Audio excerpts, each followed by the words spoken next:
여러분 안녕하세요. 자, 언어이란 과목 벌써 중반부에 들어서고 있습니다.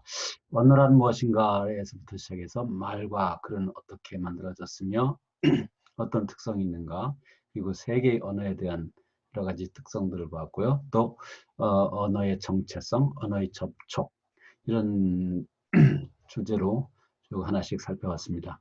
흥미롭고 재밌었죠? 자, 오늘은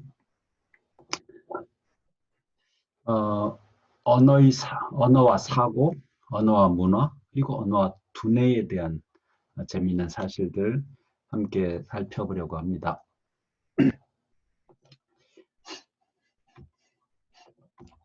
자, 야생화 차례죠. 좌측에 있는 것이 얼레지라고 하는 꽃이고요. 오른쪽에 있는 게 태백제비꽃. 네, 우리나라엔 제비꽃이 한 50여 종이 서식한다고 하는데 그 중에 태백산 지역에 많이 분포하는 아주 강한 제비꽃인데요. 영어 표현을 보면 얼레지는 다그투스 바이올렛이고 태백제비꽃은 태백 바이올렛이에요. 이 바이올렛이라는 게 보라색을 뜻하죠. 그래서 이제 원래 보라색이라는 말에서 이제 시작된 영어의 경우 어원이 있는데요. 제비꽃도 보통 보라색입니다. 다만 이 태백제비꽃이랑 몇몇 제비꽃들이 흰색도 있고 노란색도 있고 다른 색깔들이 있어요. 그래서 이 재밌는 것이 이 두 개는 전혀 다른 종류의 꽃인데도 불구하고 영어 이름의 경우에는 똑같이 바이올렛이라는 거죠. 헐레지는 이게 다그투스, 마치 개이빨처럼 꽃잎이 개이빨처럼 삐죽삐죽 생겼죠. 수많은 특징 가운데서 왜 그 특징을 잡아서 이름을 붙였는지 모르겠습니다. 이 바이올렛이란 제비꽃을 일반적으로 바이올렛이라고 불렀는데 그 이유는 일반적인 제비꽃이 보라색이기 때문이에요. 근데 여기 재밌는 것은 뭔가 하면은 그 색깔이 다른 종에 대해서도 똑같이 그냥 바이올렛이라는 이름을 계속 쓴다는 거죠.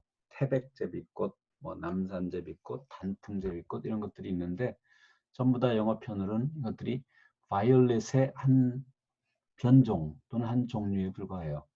이런 이름들을 보면서 우리가 언어에 대한 언어 표현에 대한 것을 생각할 수가 있는데 어떤 언어 표현이라고 하는 것은 원래 시작한 의미에서 확장되어서 쓰인다는 거죠. 이 바이올렛이라고 하는 것이 원래는 보라색을 뜻하고 제비꽃이 대체로 보라색이기 때문에 바이올렛이라는 이름이 붙였지만 그와 유사한 것은 색깔과 관계없이 전부 다 바이올렛이라는 부류에다 넣게 된 겁니다. 우리가 일상생활 하다 보면 많은 이런 언어의 확장에 대한 얘기를 할 수 있어요. 지난번에도 한 본 적 있는데 커피 브레이크라고 하는 것이 꼭 커피를 마시면서 쉬는 시간은 아니죠. 일반적인 음료를 마시면서 잠시 쉬는 시간을 말했었잖아요. 이런 것들을 언어 의미의 확장이라고 합니다. 자, 지난 시간에 우리가 공부했던 내용에 대해서 여러분들이 어떤 부분이 재미있었느냐, 가장 의미가 있었느냐라고 설문에서 물었었죠. 전체에는 47명 중에 내가 이 자료를 뽑을 때는 30명만 참여한 상태였었는데 방언과 정체성에 대해서 여러분이 지대한 관심을 많이 표현했어요. 방언이라는 게 어떻게 형성되는가, 그리고 방언 자체로서의 정체성이 어떻게 표현되는가, 이런 것들 아주 재미있었죠. 그 다음에 한국어의 범위, 한국어를 어떻게 적용낼 것인가, 또 한국어는 다른 언어와 어떻게 연관되어 있는가, 이런 것들, 그 밖에 언어는 어떻게 사멸되고 교체되는가, 이 세 가지 여러분이 더 관심 많은 것 같습니다. 언어의 평가를 어떻게 하는가라든가, 윌리엄 나보프라는 사회학자의 사회학 연구 결과, 이것도 일종의 방언에 대한 얘기였었는데요. 예, 그것보다는 방언과 정체성에 여러분이 참 관심 많다는 걸 알 수 있었습니다. 자, 이번 주에는 이런 것들을 생각해 보려고 합니다.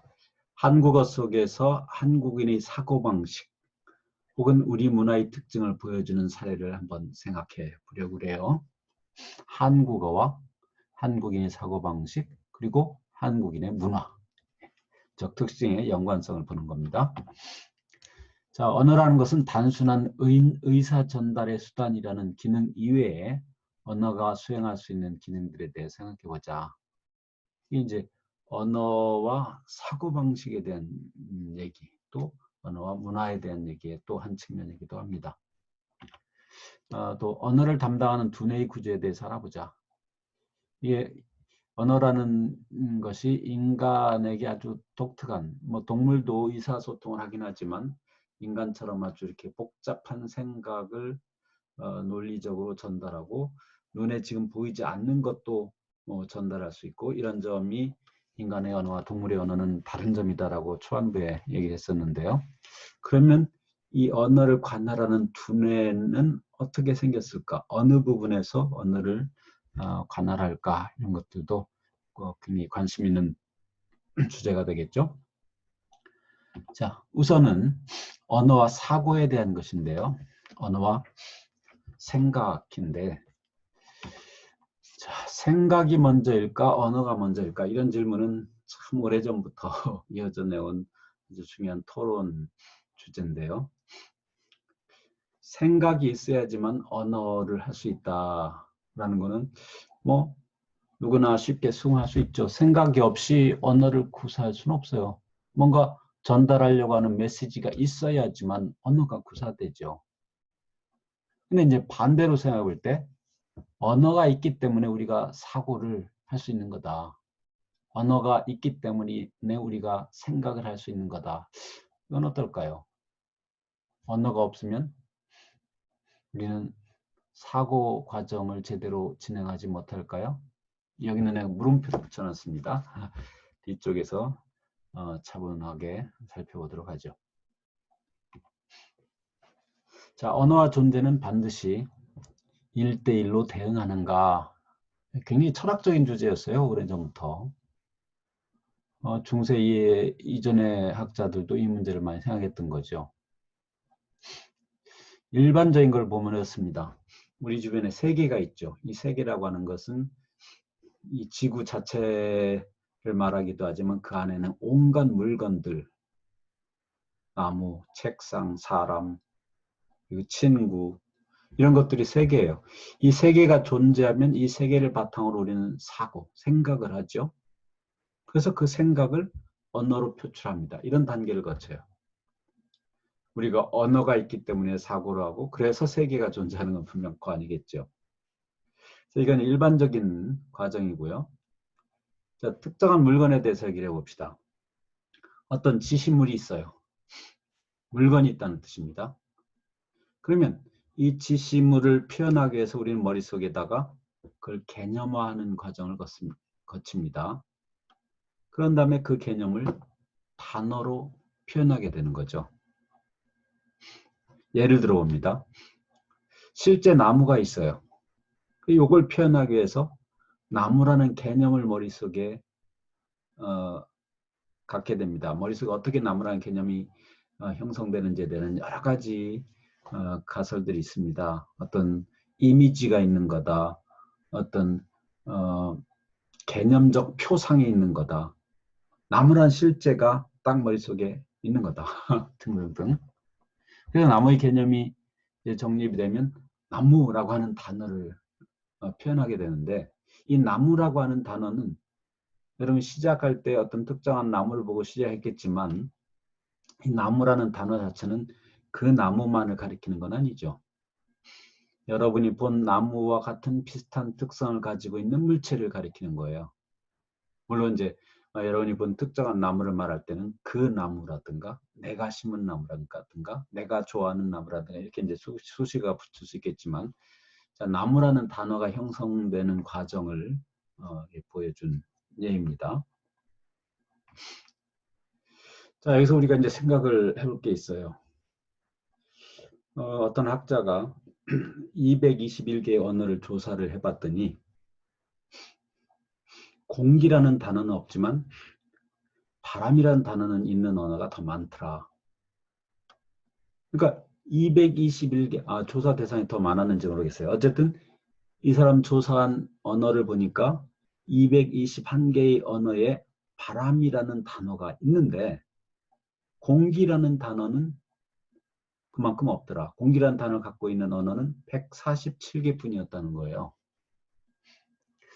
이게 이제 가만히 생각하면 아주 특별합니다. 왜냐하면 공기가 더 일반적인 거죠. 바람은 공기의 한 형태에 불과합니다. 바람, 폭풍우, 태풍, 허리케인, 회오리바람 이런 것들은 공기가 어떻게 표출되는 하나의 모습인데 신기하게도 공기라는 아주 일반적인 개념보다는 바람이라는 아주 특수한 공기의 개념을 그 어휘 속에 가지고 있는 언어가 훨씬 더 많다는 건데 이게 뜻하는 건 뭐겠습니까? 우리가 이제 어떤 세계가 있고 A번에서 세계가 있고 그 사고를 하고 그걸 언어로 표출한다고 했는데요. 세계에서 이제 만들어낸 사고, 세계에 있는 모든 것들이 다 사고화되지 않는다. 그러니까 공기는 세계에 분명히 존재하지만 이거를 굳이 우리가 개념화하지 않을 수도 있다는 거예요. 왜냐하면 못 느끼고 중요성을 모르기 때문에. 중요하다고 생각하는 것을 우리는 개념화하고 그것을 단어로 만드는 겁니다. 재밌죠? 그러니까 언어라는 것이 세계의 모습을 반영하고 있지만 세계의 모든 모습을 반영하는 것은 아니다라는 걸 알 수 있습니다.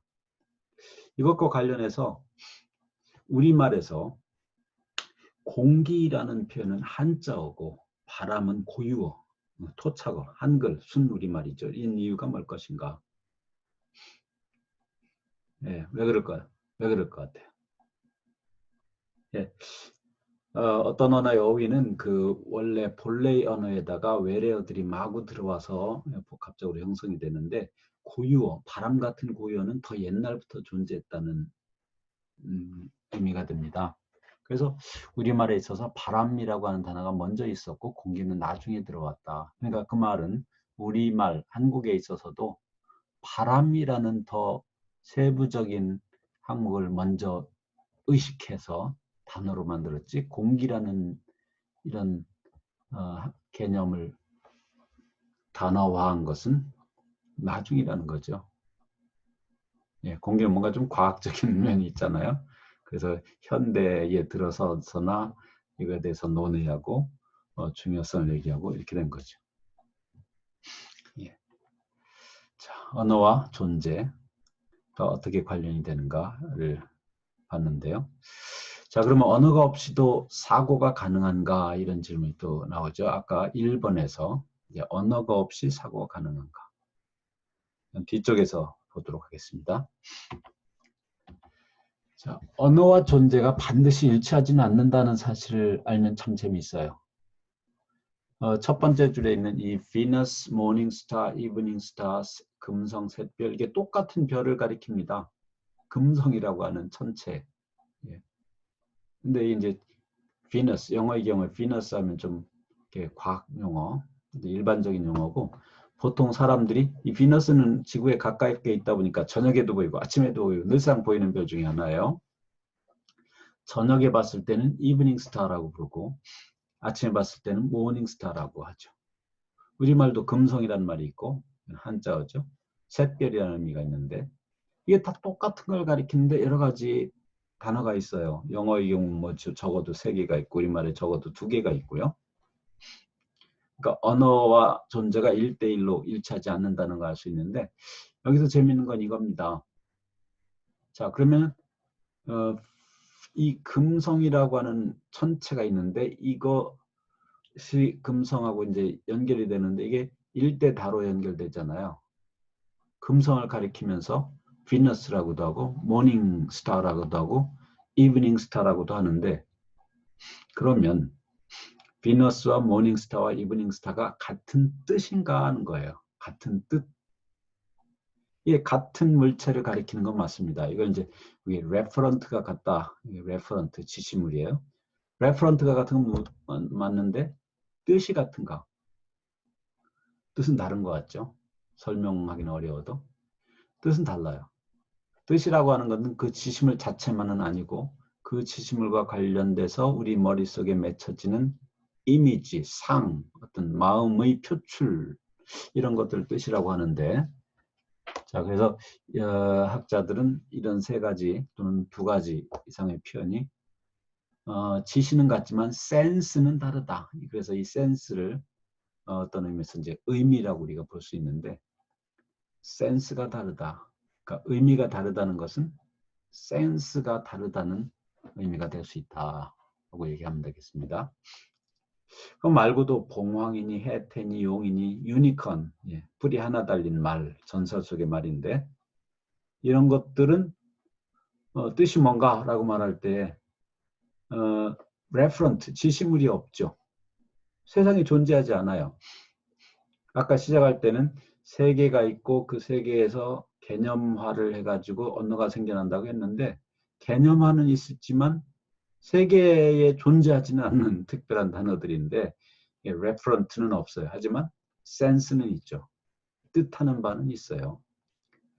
그래서 동물과 인간 언어를 얘기할 때 과연 동물들이 봉황이니 해태니 용이니 유니콘 같은 이렇게 존재하지 않는 것에 대해서 의사 전달을 할 수 있을까? 물론 정확한 우리가 알 수는 없습니다. 동물이 머릿속에 들어가 보지 못하기 때문에. 하지만 뭔가 그들의 행동 패턴을 봐서 다를 것 같다라고 우리는 유출합니다. 자, 언어 없는 사고도 가능하다고 생각을 해요. 언어가 없이도 사고를 한다. 어린아이들이 말을 배우지 않은 상태에서도 웃고 표정을 이렇게 다양한 표정을 보여주는데, 뭔가 머릿속에서 맺혀지는 상이 있으니까 그런 모습을 보이겠죠. 그 밖에도 언어 없이 여러분들이 어떤 때는 뭔가 머릿속에 추상적인 아주 복잡한 그림으로도 그리기 어려운 그런 형상들을 머릿속에 그리는데 그걸 언어로 표현할 수 없는 그런 게 있어요. 그래서 언어 없는 사고도 가능하다. 그러나 말을 전제로 하지 않는 생각은 매우 제한적인 성격을 띈다. 일단 자기 혼자 말을 전제로 하지 않은 사고는 누구한테 표출할 수가 없죠. 글로 적을 수도 없죠. 그 얘기는 뭔가 명료하게 표현할 수 없어요. 그래서 말이 있을 때 더 명료하고 명확하고 논리적인 사고가 가능하게 된다. 그리고 글이라는 게 일단 적어놓으면 자기가 적어놓은 것을 바탕으로 더 깊이 있는 생각을 하게 되죠. 일단 표현하지 않은 상태에서 그 다음 단계의 사고작용을 한다는 게 굉장히 어려워져요. 헷갈리잖아요. 근데 적어놓으면 쉬워요. 논리부호 같은 걸 생각해 보세요. 논리부호를 가지고 그 다음 단계로 계속 논리적 발전을 이루어갑니다. 수학부호 같은 것도 일종의 언어인데 그 부호가 있어야지만 더 추상적이고 고차원적인 논리적 사고를 할 수 있게 되는 거죠. 그래서 언어와 사고는 반드시 일치하는 것은 아니지만 서로 밀접한 관계를 갖고 있다라고 우리는 얘기를 할 수 있겠습니다. 자, 언어 표현 방식과 사고의 관계를 한번 보도록 하죠. 사고작용이 생각하는 과정이 언어 표현에 영향을 주기도 하지만 우리가 이제 일반적으로 봤던 거잖아요. 세계, 사고, 언어 이렇게 얘기했어요. 사고작용이 언어 표현에 영향을 주기도 하지만 그 반대로 언어 표현 때문에 사고작용이 달라지기도 한다는 게 굉장히 많은 학자들의 견해입니다. 그래서 우선 주변에 쉬운 예를 들면 우리가 보통 정상인, 장애인 이렇게를 구분을 하면 정상을 기준으로 해서 장애인이 뭔가 좀 부족한 사람이라고 인식하게 되는데 장애인을 기준으로 한번 생각해 볼까요? 장애인을 기준으로 생각해 보면 정상인을 우리는 비장애인이라고 표현해야 돼요. 정상인을 비장애인이라고 표현하게 되고 그러면 장애인에 대해서 뭔가 긍정적인 마음을 갖게 되는 결과가 와요. 이 표현이 사고작용에 영향을 주는 겁니다. 하청업체라는 말 많이 들었죠. 대기업에서 작은 기업에게 어떤 일을 시키고 횡포를 많이 부린다. 돈을 줄 때 제대로 안 주고 물건이 마음에 안 든다고 막 안 받아들이고. 근데 하청업체라는 말 대신에 협력업체라고 하면 동등한 자격으로 어떤 물건을 제작해서 함께 일하는 거잖아요. 굉장히 긍정적인 의미가 되죠. 자, 정부에서 대중교통요금을 이제 올릴 때 인상한다라고 하는 표현을 썼는데 요즘은 현실화한다라는 표현을 씁니다. 올린다는 걸 싫어해요. 주머니가 자꾸 가벼워지니까. 근데 현재 물가 사정에 맞게 맞추기 위해서 올리는 게 되죠. 그러면 현실화한다. 굉장히 긍정적인 언어 표현 자체가 우리의 사고에 영향을 미치는 몇 가지 예들을 봤습니다. 언어의 차이점, 다음 주에 이런 차이점에 대해서 공부를 좀 할 텐데요. 행위주, 에이전트라고 합니다. 어떤 일을 행하는 존재, 보통 사람이 언어 표현에서는 행위주로 많이 쓰이는데요. 행위주를 표현하느냐 그렇지 않느냐 여부에 따라서 언어마다 그 표현 방식에 차이가 있고 요게 그 언어를 사용하는 그 화자들의 사고방식과 관련이 있다는 건데, 우리는 그냥 한국어에서는 머리를 잘랐다라고 표현하는데요. 이 머리를 잘랐다라고 하는 걸 가만히 생각해 보세요. 누가 머리를 자른 겁니까? 보통은 자기가 자르지 않죠. 예, 이발소, 미용실에 가서 자르죠. 좀 내가 자른 게 아니에요. 근데 그냥 우리말은 우리는 머리를 잘랐다 이렇게 표현합니다. 자기가 자르지 않았을 수도 있는데, 영어 표현은 극명하게 이 두 가지 상황이 달라집니다. A번 보세요. I had my hair cut. 이것은 had가 여기 이제 시킨다는 소위 사역동사 구문이잖아요. 내 머리가 cut, 잘려진다. 이 수동태죠. 잘려지게 시켰다. 그러니까 누군가로 하여금 내 머리를 자르게 했다라는 그런 의미예요. 보통 이 경우가 이렇죠. 근데 어떤 때는 자기가 앞으로 삐죽 피어난 머리를 자를 수 있어요. 자기가 가위를 두고. 그럴 때는 I cut my hair 이렇게 표현한다는 거예요. 그래서 영어는 뭔가 행위주를 더 분명하게 표현하는 그런 형식의 언어고, 우리말은 행위주를 별로 잘 나타내지 않고 그냥 상태, 어떤 그냥 단순한 행위 자체만 얘기를 하는데, 그만큼 어떤 사건에 대해서 그 사건의 자초지종을 정확하게 확인하려고 하는 이런 그 문화적 습관은 아마도 영어 문화권이 더 강하죠. 자, 감정 표현을 봅시다. 우리는 그냥 나는 기뻤다, 나는 놀랐다, 나는 실망했다. 그냥 이 감정의 상태를 표현하는 걸로 충분해요. 근데 영어는 이런 경우에 I was pleased, was surprised, was disappointed 이렇게 수동태를 씁니다. 수동태를 쓴다는 것은 행위주가 누군가가 있다는 걸 표현하는 거예요. 그러니까 그냥 단순히 내가 즐겁고 놀라고 실망한 게 아니라 누구 또는 무언가에 의해서 내가 이렇게 기쁘고 놀라고 실망하게 되었다는 건데, 그래서 그러다 보니까 please, surprise, disappoint는 원래는 그 행위주를 주어로 한 타동사죠. 그러니까 예를 들어서 my son pleased me 그러면 내 아들이 나를 즐겁게 했다. 이건 즐겁게 한 존재가 분명히 나타나요. 근데 아들을 굳이 이제 얘기하고 싶지 않을 때, 내세우고 싶지 않을 때는 그냥 난 즐거웠다. I was pleased. 이렇게 수동태가 되는 거죠. 그래서 행위주를 표현하느냐 아느냐 이런 것들이 그 언어 화자의 사고방식, 어떤 사건을 볼 때 행위자가 있고 대상이 있고 어떤 일이 어떻게 되느냐 이거에 대해서 더욱더 인지를 하느냐 안 하느냐 그런 차이로 볼 수 있습니다. 자, 언어 표현 방식과 사고 두 번째. 사고가 언어를 결정하는가? 언어가 사고를 결정하는가?